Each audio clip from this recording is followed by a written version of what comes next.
This is how to change your transmission fluid. First thing you're gonna do, you're gonna crack your beer open. Go ahead and drink that. You wanna stay nice and hydrated.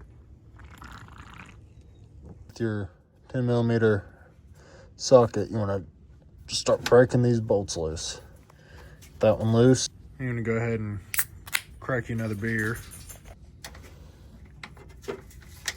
And then, oh, come on, get on there. That one loose. Once you get that one broke loose, you're gonna go ahead and crack you open another beer. Then these ones back here, you might have to get you a little extension to really get them broke loose real good. You're gonna go ahead and crack you another beer.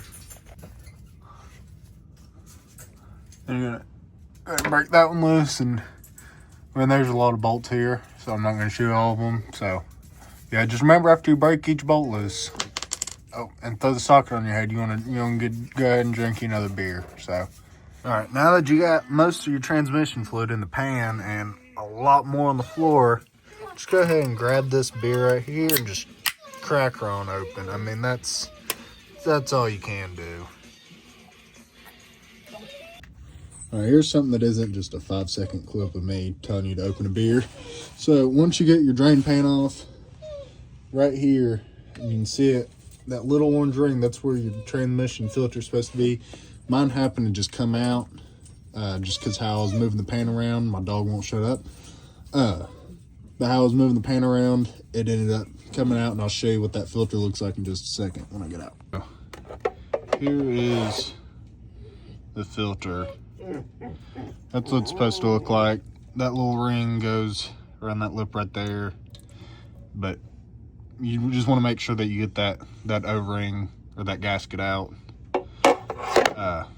when changing your fluid. All right, so you want to make sure that you get this thing good and clean. Mine's not too bad. I mean, there's a little bit of gunk here. You want to get this magnet good and cleaned off.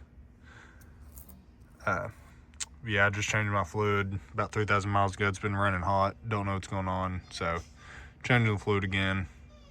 But yeah, make sure you get this thing good and clean, brake clean, carb clean, whatever. Just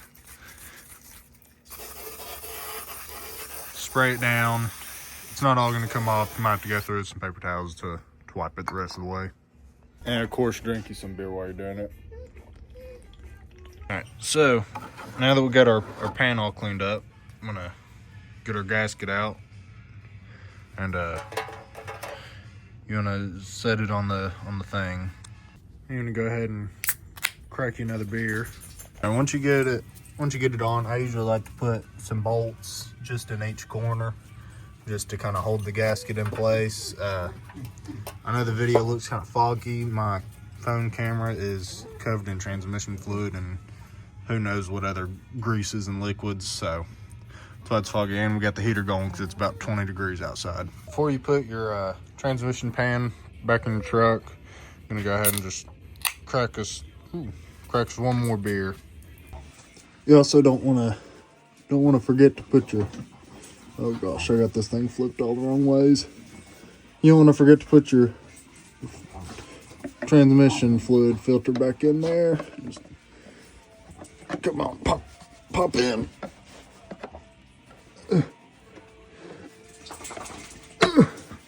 Yep, see, she just pops into place. You're good to go. Go ahead and put that cover back on, or the drain pan back on. All right, so got the transmission pan in. Went ahead and started all the bolts. Couldn't get a video of it because it's kind of a two-handed job. But whenever you're tightening these up, you want to crisscross it. So if you get this bolt, you're going to go back here and tighten that bolt. And then you want to drop down, more bolts on the other side. So, you want to hit that bolt and crisscross, kind of like you're doing lug nuts on it. So you get a good even seal on it. All right, now it's time to refill this thing back with some transmission fluid. So my truck, at least, transmission fluid, you got to fill it up where the dipstick is. So go ahead and pull that out of there, get our nice red funnel, and stick her down in that hole. So you're probably thinking the next step would be to add our transmission fluid, but you'd be wrong because you actually have to crack another beer before you can start filling it up. So for anybody doing this the first time, your transmission fluid is supposed to be this, like, it's kind of hard to tell, but it's supposed to be more of a cherry red. A little bit on my finger. See, you know, it's supposed to be pretty red. My fingers are dirty. But this is what the fluid that I got. That was the fluid that was in mine. That is not good. Not what it's supposed to look like. All right, we got done filling it up. Gonna try to do this one-handed and from a distance. All right, let's go ahead and slide our dipstick back in. You're supposed to check it with the truck running, but it's late. I don't really want to start it up right now, so I'm just gonna see if we got fluid on the stick and if it'll focus.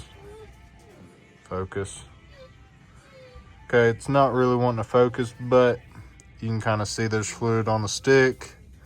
I'll start it up later and check it for sure. But yeah, we got it. We got fluid on the stick, fresh fluid. And to celebrate that, go ahead and get you a 16-ounce beer and enjoy the rest of your night.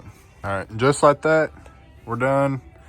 It only took us, I don't know, maybe an hour, and we got the transmission fluid changed, the transmission filter changed, we got everything cleaned up. We had us, you know, just a couple beers, not too many for an hour of work, you know. Got the heater going still. It's starting to snow outside. Got everything changed out, so gonna back it out of the garage because it don't fit all the way in the garage, and I ain't leaving the garage door open all night with it being 20 degrees outside. So y'all gonna get a little cold start action.